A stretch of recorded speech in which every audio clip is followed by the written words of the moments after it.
BFM Business, BFM Patrimoine, la polémique.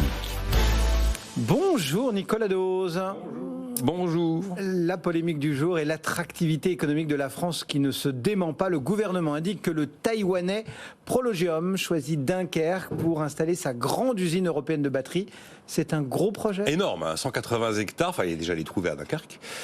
Il y a une autre usine de batteries à Dunkerque du français Vercors, donc c'est quand même un site pour les batteries qui est important. 3000 emplois à terme, 4 milliards d'euros d'investissement, entre 500 000 et 750 000 véhicules électriques équipés tous les ans avec ces produits. Et puis en plus, Prologium va sur les terres de Blue Solutions, le groupe Bolloré, qui a été le pionnier de ce qu'on a appelé, de ce qu'on appelle les batteries électriques solides. L'électrolyte de la batterie lithium-ion aujourd'hui est liquide. Et ben vous la remplacez par une technologie qui conduit à avoir un système solide à l'intérieur, il n'y a pas de liquide. Et là, vous avez des batteries qui tiennent plus longtemps et qui se rechargent plus vite. Alors, Emmanuel Macron ne rate pas évidemment l'occasion. Il y a Choose Friends qui est prévu lundi. Eh bien, il va aller à Dunkerque, faire vive la France, Choose Friends, regardez comme on est bon. Voilà. Pourquoi l'Hexagone ? On a battu quand même 4. Il y a la Pologne, les Pays-Bas, l'Allemagne et la Grande-Bretagne qui étaient en lice pour éventuellement accueillir ce Taïwanais.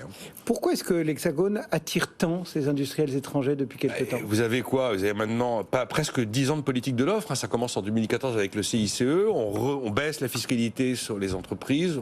On normalise un peu la fiscalité sur le capital. Ça finit par avoir des effets. Puis là, on a un vrai atout qui n'était pas aussi présent dans les esprits en 2014, c'est qu'il vient chercher de l'énergie décarbonée. Et on est l'un des seuls en Europe à avoir vraiment de l'énergie décarbonée grâce à l'atout du nucléaire en France. Après, bien sûr, le crédit d'impôt recherche, ça reste un aspirateur à centre de R&D.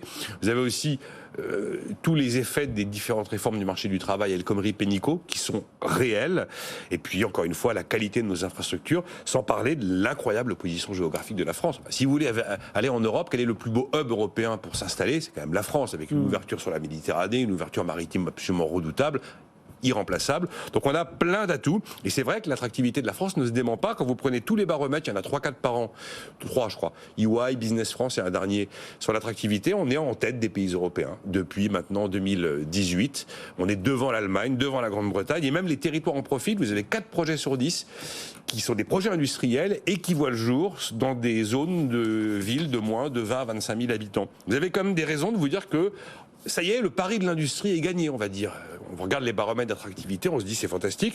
On regarde les investissements directs étrangers en France, on a le record depuis des années, on se dit c'est fantastique. Après, vous avez, si vous êtes vraiment très objectif, la possibilité de regarder aussi tout ce qui conclut au fait que ce pari du retour de l'industrie, il est en cours, mais il est très loin d'être gagné parce que le poids de l'industrie dans le PIB recule. Parce que le nombre d'emplois industriels recule, parce qu'on regarde les arrivées d'investissements directs étrangers, mais on ne regarde pas les départs. Et en fait, les investissements directs français hors de France, à l'étranger, sont encore aujourd'hui plus élevés que les investissements directs qui arrivent chez nous. Et puis on a aussi un truc, c'est qu'on est allé tellement loin en désindustrialisation, tellement bas, tellement à la cave, que dans certains secteurs, quand vous avez passé un seuil, ouais, et que vous c'est êtes difficile de remonter. vous avez passé un seuil qui fait que vous n'arrivez pas à rebondir dans tel ou tel secteur. En fait, quand vous regardez toute l'histoire, on a des inconvénients, on ne cesse de réduire nos inconvénients, mais de garder quand même des inconvénients. Il y a un moment où ces inconvénients, il faut en faire des avantages. Quand vous regardez quels sont les 2 ports français de prédilection en Europe, ils s'appellent Anvers et Rotterdam. C'est quand même bizarre quand vous avez Le Havre et Marseille. Voilà. Et donc le pari, non, il n'est pas gagné. Mais effectivement, des progrès ont été opérés. On se remet dans ce monde des batteries. On regarde l'auto, on regarde 2035, la fin du thermique. C'est quand même une bonne nouvelle d'avoir une gigantesque usine, une grande usine en France. C'est évident que là, on voit que l'industrie européenne s'est engouffrée à marche forcée pour coller à ce calendrier purement politique décidé à Bruxelles, où on dit du jour au lendemain, en 2035, nous ne vendons plus de moteurs thermiques en Europe. C'est la 4e méga-usine de batterie annoncée sur le sol français. Toutes les 4 dans les Hauts-de-France d'ailleurs. Il y en a une qui a été engagée par... il y a Mercedes dedans, il y a Stellantis et je ne sais plus comment s'appelle le 3, mais Total Energy. Il y a un sino-japonais qui est à Douai. Il y a le français Vercors qui est une start-up grandissante qui est déjà installée à Dunkerque. C'est très très bien. Mais après, il ne faut pas non plus être complètement aveugle sur les vrais enjeux industriels qui sont devant. Si vous voulez faire de l'électrique, il vous faut du lithium.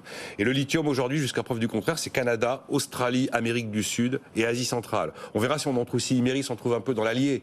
Enfin, avant qu'ils aient fait le premier coup de pioche, on aura quelques petites tensions probablement dans l'Allier pour réussir à aller chercher du lithium.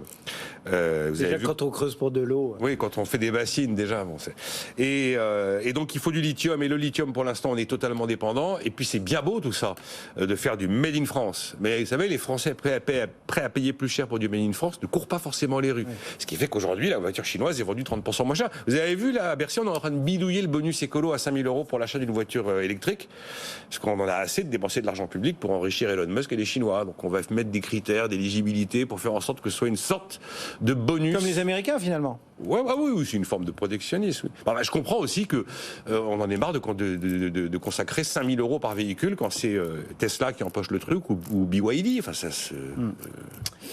Nicolas Dos, c'est la polémique du jour. Merci Nicolas.